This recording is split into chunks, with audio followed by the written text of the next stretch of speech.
Dallas Morning News, dallasnews.com, in Surprise, Arizona for Rangers Live YouTube.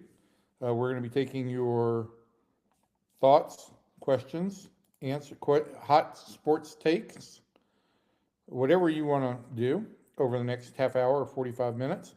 Um, if you've got questions, put them into just put them online in the chat, and I will get to them. Want to very quickly just give everybody a heads up in case you haven't been made aware. First big unfortunate news of camp uh, happened this morning when the media was informed that Sebastian Walcott has a tear in his right ulnar collateral ligament in his elbow, will require surgery, and will probably miss the entire minor league season, but may be in a position to actually start hitting in some instructional league games or fall league games, or maybe even on a winter league, depending on how the surgery goes. Give you just a quick couple of thoughts on this. One, the Rangers aren't sure right now whether the surgery will be the internal brace procedure, which is a little bit less invasive and carries a little bit less of a recovery time, uh, or the full Tommy John hybrid ligament replacement, reconstruction, and the internal brace, which is the specialty of Rangers team physician Dr. Keith Meister. So that's still to be determined, and that will have an impact on how this recovery goes. Uh, we see these injuries with pitchers primarily, obviously, but in the case of hitters, you are more able to start doing activities as long as you're not throwing earlier. So that's why he could still get some at bats at some point in time in the calendar year 2026. It's an unfortunate blow. I think there was some hope that at some point in time this year, Walcott, who turns 20 next month, would be in a position to potentially help this roster in the second half. That's not going to happen. And if the Rangers are going to look for position player help from their minor leagues, it's going to have to come somewhere else. And I think, as you are aware, the pickings are very slim for minor leaguers who might be able to help this team at the big league level, particularly in the infield. I think Alejandro Osuna will have an ability to either open the season on the big league roster or will be obviously the first option if an outfielder gets hurt. But in the infield, the Rangers are going to be very, very short in terms of young, talented minor league depth. So with that, I'll start to get to questions because we've got a number of questions in the queue already, and I don't want to delay that. I want to get to as many as we can. So here we go. Um, so Jimmy asked if Nick Castellanos is released, could he end up with the Rangers? I suppose, but I don't think there's a great fit. The Rangers right now, as I just mentioned with Alejandro Osuna, they've got more outfielders than they probably will carry on the opening day roster. Uh, if the Rangers were to have an injury in spring training to Evan Carter or Brandon Nimmo or Wyatt Langford, certainly the team would have to be flexible and potentially look at options like Castellanos. But at this point in time, I don't see it being a real fit. The one good thing about Castellanos, if the Phillies do release him, is that, you know, the Rangers would only have to pay the major league minimum if they signed him. So it certainly would fit in the financial constraints, but I think he's viewed mostly as a DH at this point in time. And I suppose he could be a fill-in for Jock Peterson if that doesn't go well. But I don't think that's the team's top priority right now. I think if there are some arms still out there that can be had for bargain basement prices, I think that's where the Rangers are more centered. Though I will acknowledge, we had mentioned the possibility of Austin Hayes this offseason. We mentioned the possibility of Miguel Andujar. Both of them have signed. The Rangers would like a right-handed bat at some point in time. So, yeah, I mean, I'm talking out of both sides of my mouth. I think anything is possible. I just haven't heard Castellanos' name mentioned in the past couple of days. Real buzzworthy here. So we'll see. Thanks for the question. It was a good one. Good one to get started out. Hey, Steven wants to know if there are any extension talks with Wyatt Langford. And uh, I think at this point in time, based on where the Rangers are financially, I think they want to see Wyatt take another step forward this year before they talk about a long-term deal. Uh, Wyatt missed, about 3 weeks last year, missed 3 weeks the previous season. That's not a big concern. He's made progress in both years. But I think right now the biggest concern is I don't see the Rangers really upping their payroll this year. Now, you could do a deal that includes a deferred signing bonus of some type. But I think that the Rangers want to see Wyatt get to a place where he's an 800 OPS guy for a year, um, and then really go from there. Uh, I, this team, I'm stumbling over words right now, but this team um, really feels like Wyatt is part of the core for the future. But I think they first got to determine this year what their direction is gonna be, and then either they'll peel off some contracts and make it much easier for them to go out and give Wyatt the kind of long-term contract that would make sense, or he'll take a step forward and maybe he says going into arbitration next year, I'm just going to go to arbitration and take my chances here year to year. Um, Craig. Craig asked about Emiliano Teodo. He said he regressed last year. Yeah, the walks were really bad. It was over a walk per inning. Um, he's still on the Rangers' top prospects list in my mind. Probably not a top 10 guy for two reasons. One, obviously he regressed last year, but two, the Rangers have moved him to the bullpen, and so bullpen guys have less value than starters do. Uh, on top of all that, I think there is the situation with Teodo right now that he's still dealing with some back issues and is being slow played coming into spring training. So he's not on a mound just yet, not throwing in game or not throwing bullpen sessions, and that will. I expected that to be early March, maybe before he's kind of ready to go. So it's going to put him behind everybody else. I don't see him making this roster. And listen, the thing he's got to do is he's got to lower the walk rate. The walk rate is simply unacceptable. I think it was 11.5 walks per 9 innings last year. Just a real step backwards. And I think in the pecking order right now, he may have even been bypassed by Gavin Collier in the bullpen, who also has above average velocity through 96 in the bullpen the first day of workouts. Um, you're not really want to see that all that much at the first day of workouts, but when it comes out nice and easy, the way Skip Schumacher described it certainly bodes well. He opened eyes on the first day of spring training. And so I think Teodo has fallen behind Collier in that pecking order. But Collier also has the same issue. His walk rate wasn't quite as high as Teodo, but he's going to have to, if he's going to make this roster, he's going to have to show that he can attack the strike zone as well. And obviously for Collier, if he's healthy, he's got a leg up on Teodo.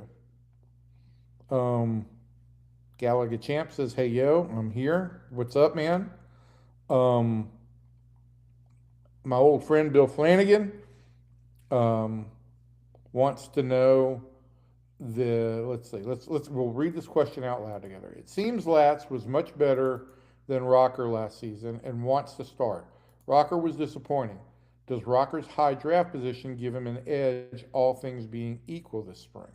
I think that's a great question, Bill, but I think that, at this point, it's not so much draft position or what was invested into Kamar. I think it's about aligning the best roster. Uh, and look, I think the Rangers, if all things were being equal, I think the Rangers would prefer Kamar wins the job in the rotation. They view him as a starter and a starter only right now.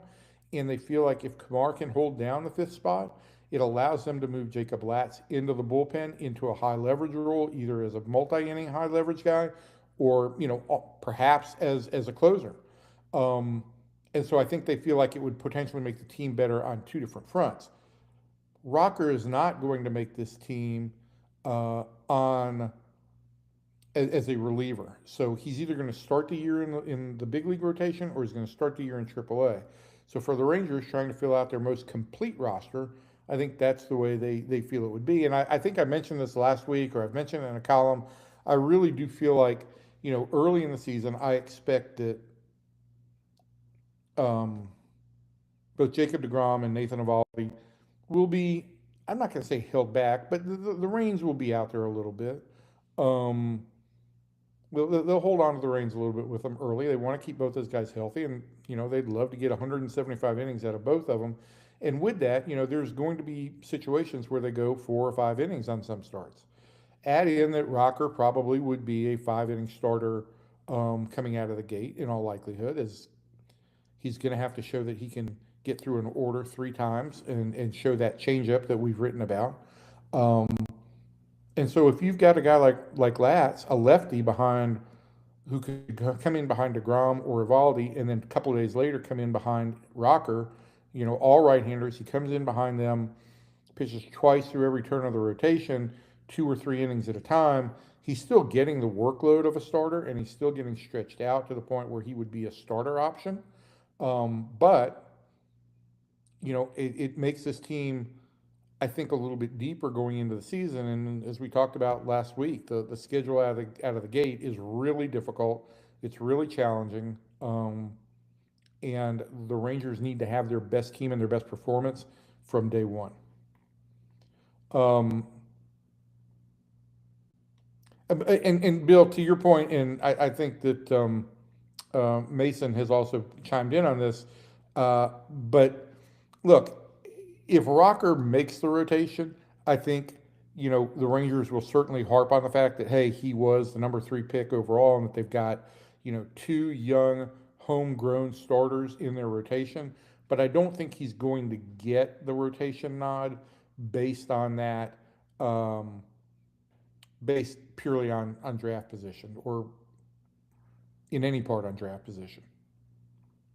Uh, let's move down here a little bit. Mason, you had a question in your comment too, right? Um, think you wanted to know if there were any right-handed bats. We talked about Castellanos. I don't know where the Rangers would go for a right-handed bat at this point in time. We'll see what happens with the Castellanos thing. At this point in time, I don't think he's been DFA'd yet or released. I just know the Phillies told him not to report to camp, and certainly they're working on trading him. They'd like to get a situation where certainly they can recoup at least a fraction of that money. I don't know that that'll take place, but um, that's the first step in all of this. And maybe if he's been DFA'd, I apologize. It's been a little bit like swallowing gasoline. The Phillies did just release him, I'm told. The Phillies have released Nick Castellanos, everybody. And it just feels like if you mention Nick Castellanos, that something bad now is going to happen in this broadcast. So I'm just not going to mention it anymore. But they have officially released him. Breaking news. 2 weeks of breaking news. It's amazing. So we'll see where this goes. I'll make some more calls and inquiries over the next day or so to see where the Rangers' interest may lie. Um, uh, listen, Air Jordan, the Air being Heir, wants to know. Well, he mentions that Jack Caglianone got TJ and then really exploded as a hitter afterwards. Uh, he said Walcott should be ready by the Arizona Fall League. Right. Again, I don't want to. We're getting ahead of ourselves here because we don't know which surgery he's going to have just yet. And I don't know if the Rangers are going to want to expose him to the fall league or if they'll want to get him at bats in the instructional league first. They've left that open ended. And so it could go any number of different directions. Just understand that in all likelihood, unless it's a brace surgery and unless things go really, really well, I don't think he's going to be uh, an option for the Rangers in any way, shape, or form this season. Um, I got to tell you guys, I'm struggling. First of all, what can we say about the artwork here at the spring training house? It gets lots of comments from people when they see me online. I'm not sure what the meaning of this picture is, but there it is. There's a lot of people standing and waiting. I tend to think of it as the copy editors at the Dallas Morning News standing around waiting for my copy, or otherwise it's Ranger fans waiting to see the lineup so they can complain to me about what lineup I made that day. As you know, I make the lineups. Um, so Ian asks if a Skip Schumacher spring training feels very different to a Bochy spring training so far. Curious if you can tell any differences just a few days in. Um, yeah, listen, I think they're two different personalities, and I think they're going to approach the job two different ways, and that doesn't mean either one is right or either one is wrong. But I have been impressed by what I've seen from Skip in these first couple days. Um, I told the story after the first workout how the first meeting he had with pitchers, and the first day at camp, you meet with all the pitchers because you don't have the full team there. You have the meeting with the pitchers and the catchers, kind of outline camp process and all that stuff for them. And then 5 days later, when the full team comes in, essentially the manager does that same speech again. Um, and so maybe it loses a little bit of its passion the second time around, um, whatever. I thought it was interesting that Skip did not lead the pitchers meeting. He didn't introduce things. He said that he turned the meeting over to Jordan Teagues, the pitching coach. And what I really liked about this, and I think the Rangers want to empower their coaches more, is he said, I want my coaches' voices to be heard. I want my coaches to coach. I want their voices to be heard, and I want them to be empowered to do their thing.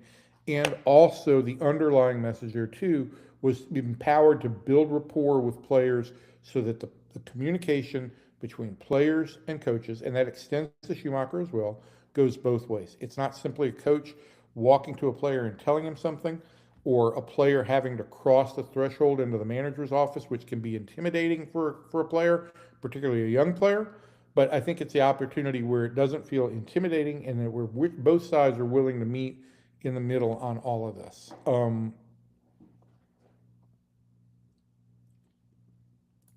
Okay, John Martin says that there have been reports today that a hedge fund and Cade Cunningham are buying interest in the Rangers. What does that signify? The only thing I've seen today is that Cunningham did announce to ESPN, I guess through Sham Charania, that he was buying a minority stake or had bought a minority stake in the team. Um, I have been trying to get some confirmation on that and haven't been uh, successful. I was just made aware of it about 25 minutes ago. I feel like I'm dropping the ball here because I don't have a real strong answer yet. I know that in whatever correspondence I've had with Ray Davis over time, the indication has always been that the Davis family intends to keep this long term. He owns far and away the majority. It's not just 51%. I believe he owns well over 80% at this point in time. And there is supposedly a succession plan that he's got. It's not been public, but I think he would like to keep it in the family. And so I don't know what any of this signifies. Uh, you know, there was a group when this team was bought out of bankruptcy at the bankruptcy auction. There were some very almost, I don't want to say it as ceremonial or token investors, but like Charlie Pride, I think had a $2 million stake in the team, which really isn't very much for a team that at that point in time was going for close to $700 million. But I do think that there's some shares that are out there. And I got to be honest on the hedge fund thing. I'm still not sure where private equity stands in terms of being invested into Major League Baseball and other sports. And so that's something it looks like I'm going to have to get up to speed on pretty quickly. But hopefully I'll have you better answers on that in the not too distant future. I would also think that if you get more investors in this team and you're not really diluting ownership, it just means more money that the club should have to to invest in pieces. So there you go. Michael, can you give us one or two reasons where Skip Schumacher's 1 year with the organization last year helps him with spring ball this year? And he also wants to know, um, does anybody call the new manager Skipper Skip? Let me answer the second one first. No, and we will not call him Skipper Skip. You can call him Skip, or you can call him Skipper, but I think that Skipper Skip might be a little bit redundant and a little bit unnecessary. But to your point, to your bigger point, I thought this was a huge element of the hire of Skip Schumacher was the fact that he spent so much time around the club last year and the organization last year. And I think that as a whole, I don't know that I'm going to can be very specific here. I think it gave him a view of how the decision-making processes were made. It gave him a view of how evaluation processes were made. It most importantly, though, it allowed him to start having communication with management, coaches in the organization, so forth and so on, and just gave him a better background of who this organization was. And to your point, I just think you can't overestimate what it is to have a year where a guy basically audits your entire organization. It just gives, usually coaches who get promoted to manager from within the organization, they've been around, they've seen some things, but they haven't had the same exposure to management levels in the minor leagues that a guy like Skip had. And certainly if you hire a manager from outside, he may have seen your club and he may have done a lot of research, but he doesn't. He may have relationships with a couple of people, but not many. Skip, had a lot of conversations with a lot of people last year while still being very cognizant to not be, and he mentioned these words, he didn't want to be a helicopter last year. He didn't want to be dropping in and having conversations all the time with people. He was available. He was around. He was respectful of Bruce Bochy and the organization at that point in time, but it gave him a ton of background from which to build a really strong plan on how he wanted to attack this. Give me 1 minute. I just need to respond to a text real quick, and then I will be right back in 1 second, okay?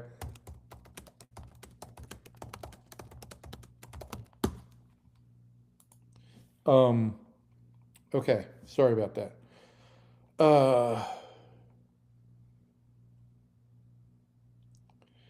Do you have a dream guest for the podcast with John? Really enjoying the show. For those of you who aren't aware, hopefully you are if you're subscribed to this YouTube channel, because we upload the podcast, the Rangers podcast, every week to this channel. But John Blake, the former Rangers Executive Vice President of Communications, longtime PR guy, asks this. I'm sorry. Guys, I can't tell you how difficult it is to try and talk and also try and read the comments that come in real time. I'm not great at multitasking, so please bear with me. But you asked if we have a dream guest for the podcast with John. My dream would be that we'd get actually a round table of guys. Because look, nobody needs to hear from me or John, but it would be great if we could get a round table of former Rangers, whether they're all from like the '96 team, or if they represent different generations of Rangers, or if they're from the 2010 group, 2010 through 2015 group, whatever.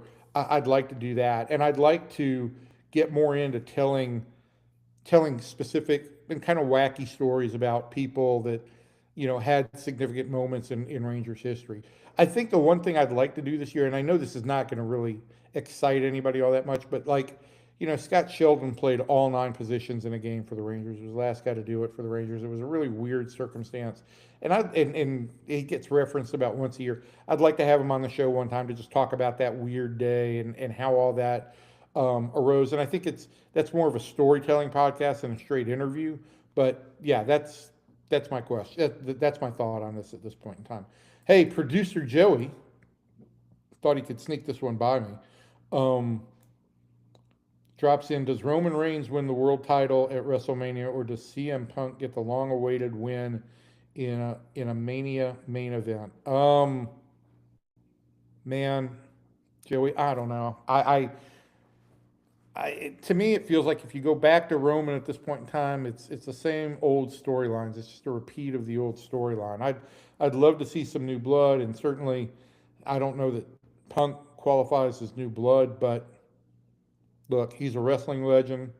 He's done everything. This is the one thing that's eluded him. I think it'd be awesome to see him have the belt and the title and be able to say that he did it at WrestleMania as the main event. Um, but we'll wait and see. I haven't put on my WrestleMania season hat just yet, although I am aware that Rhea Ripley and Tiffany Stratton have both qualified for the Elimination Chamber. So it's always Tiffy time here. Gallagher Champ, the infamous Gallagher Champ, says Skip reminds me a lot of Michael Young, but SoCal guys, they're SoCal guys about the same age, so that makes sense. But look, Michael and Skip might be. I think Michael thinks of Skip as perhaps his best friend in the game. I think Skip thinks of Michael the same way. They're very close in age. They were brought up the same way. They have very similar approaches. They went to the same college. We've told the story in my profile on Skip Schumacher last fall. We told the story of how they met during an alumni game back in, I think it was 2001, at UC Santa Barbara, and really established a relationship, and it really grew, in small increments. But in 2013, they were together on the Dodgers for the last month of the season. Two SoCal guys in Southern California playing for the Dodgers, their hometown team, for the last month of the season, and they were both kind of in the twilights of their career. It was Michael's last year. I think Skip played 2 more years, but they were on the bench a lot together, and they started to talk and work through the game together, and it was really strong case of two guys who were on the same wavelength. And so the relationship really grew after that. And they are very close. When I went to Southern California to talk to Skip, I had breakfast with he and Michael Young, and it just resonates how close they are and how similarly they approach the game, how serious they are about the game, and how passionate they are. So yeah, I mean, I think there are a lot of similarities there, and I think I think both of them are good assets for this organization. Uh, Air Jordan, Air Jordan wants to know: is this the end of our questions? Am I at the end of the question queue? Did I make it all the way down here? So Air Jordan, going back for number 2, wants to know what it's going to take to get Bobby Witt in a Rangers jersey. Well, how long has he signed for in Kansas City? I mean, I don't ever see that happening. Not when he's a very productive player. I forgot what the deal was that Bobby Witt signed. I'm going to look that up real quick, just so I know. Bobby Witt is signed through 2030 with options from 31 through 37. So yeah, I wouldn't hold your breath for Bobby Witt Jr. to be in a Rangers uniform, but that's a nice goal. I think the Rangers have a pretty good shortstop right now. But I got to tell you, I really enjoy watching Bobby Witt play. I really enjoy watching Mookie Betts play. There's certain players that, even as a reporter and you're there to cover the game, that you just enjoy the way they play the game. And those are two guys that I just love watching. Trey Turner's probably in that group as well. So no, you won't get Bobby Witt Jr. in a Rangers jersey, but he's a fun one to watch. Um, Ned asked about any words on the adjustment Rocker made when he went to the development system after being shut down. Was it just focusing on that missing off-speed pitcher? Were there bigger changes? I think it wasn't, and I wrote something about this morning in a column on Kamar. I think the primary goal was to make sure that he would get confident with a changeup because he was going to need a third pitch. But I think there were other elements too. There were a couple times last year when the game sped up on him a little bit. I think there were a couple times that he shook catchers off that the Rangers weren't happy with. It was just, we make this big deal that it was the development program, and we made a big deal when Jack Leiter went through it, and they're great learning experiences, and it's something the Rangers have afforded some of these pitchers the last couple of years. Clearly, it had a role, some kind of role, in Jack's development and progress, and so I think the Rangers are hoping for the same thing with Kamar. But I think the biggest element for Kamar will be to have that off-speed pitch that he can throw, particularly against left-handers, and that he's confident with. I thought he had a great line, when we asked him about it yesterday. He said, "I've got to own it. I can't rent it." And so that's the approach he's got to have. He's got to be committed to it.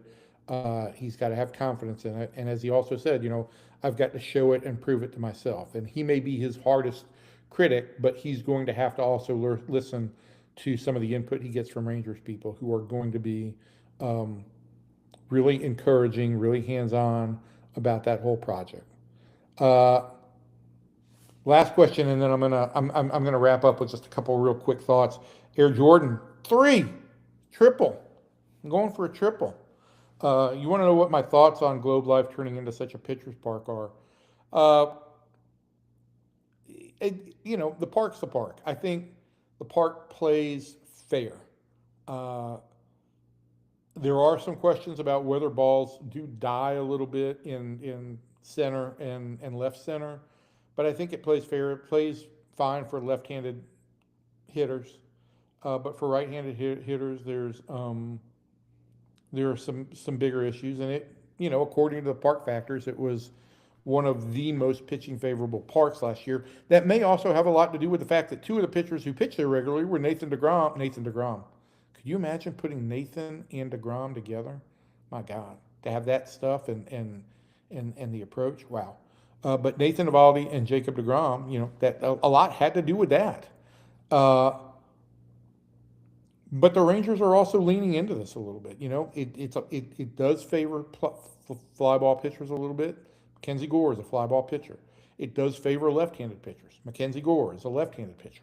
So the Rangers are certainly going to try and use the park to their advantage. But I have, in a conversation with Chris Young today about DeGrom and Eovaldi, I just asked him about what kind of joy it brought him as a kid who grew up watching the Rangers of the 90s struggle to ever get anybody out, as a guy who pitched for the Rangers in the early 2000s when this team had no starting pitching really to speak of, and having come back here as an executive, and you could tell that there's an enormous amount of pride that he has in watching these guys pitch, that, and setting, well, destroying any of the previous stigma that, you can't pitch in Arlington. Well, you can pitch there, you can pitch comfortably now with the roof, and you can do your job. So that's that. All right, we got two more left in here, and I'll get to them real quickly. Was there a Diaz signing? Yes, talked to Alexis Diaz today. Mechanically, it seems like he's in a good spot, and the belief is that the mechanics being better will help his fastball get back to where it was. He's got a funky delivery, Skip Schumacher talked about his elite extension and how far out his foot gets and kind of the weird arm angle that he has. But if he's mechanically timed upright, the Rangers are confident that he can get back to the 94, 95 mile an hour range, and he obviously can pitch at that level. But I also asked him, as a native of Puerto Rico, what he thought about watching Bad Bunny, who he referred to by his first name, Benito, in the halftime show. And he just was, you could see how much he swelled with pride because he felt like that whole halftime show um, represented Puerto Rico so well. Somebody had explained it to me like, if you watch that show, if you just watch the visuals, it almost played out like a musical. And for him, that's exactly what he was describing, was it played out this scene of Puerto Rican life. So he was just swollen with pride over that and watching that. Just thought that was an interesting take that he had. How about Cody Freeman getting some work at catcher? No, Charles, he will not catch. He is going to compete at second and third base, maybe even in the outfield, but he's not going to catch. I think the Rangers went down that road with him, just like they did with Isaiah Kiner-Falefa, and I think that they have decided that Cody is best served playing in the infield. I think the same happened with Isaiah eventually, and Isaiah turned out to be a very valuable utility guy. Air crops in with the last comment about can't wait to see the Nolan Ryan replica bloody jersey. I guess I should have mentioned that because despite all the news we had this week, the Rangers re-signing Jordan Montgomery or agreeing with Jordan Montgomery, the Walcott injury, like the biggest thing to come out of here is the fact that the Rangers are going to be giving away a Nolan Ryan replica bloody jersey. They tell me that it's just, it's not actual blood, but that the blood is the blood stains are there from when Nolan got hit by a comebacker from Bo Jackson in 1990, bloodied his lip, and he's kind of wiped off the jersey, pitched the rest of the inning with it, and then pitched the rest of that night. I think he went 7 innings that night against Kansas City with that stain on the shirt. So that's probably their best giveaway this year, and I guess, quite frankly, I'm a little bit surprised it took them this long to come up with that because the response has been mostly hilarious and often very, very excited. They'll also give away a Nolan bobblehead in which they're calling it a brawl bobblehead. Obviously, the brawl was the Robin Ventura brawl when he had Ventura in a headlock and was, giving him the noogies. But Ventura won't be on this bobblehead. They can't get away with that. They can't do that. So I'm going to be interested to see what this bobblehead actually looks like. I kind of envision Nolan just holding a ghost and punching him, but we'll see. We'll see how that goes. I want to leave you with 2 things before I leave. I already mentioned Gavin Collier and how impressive he was the first day, and the things that Skip said about him watching that bullpen struck me as really encouraging.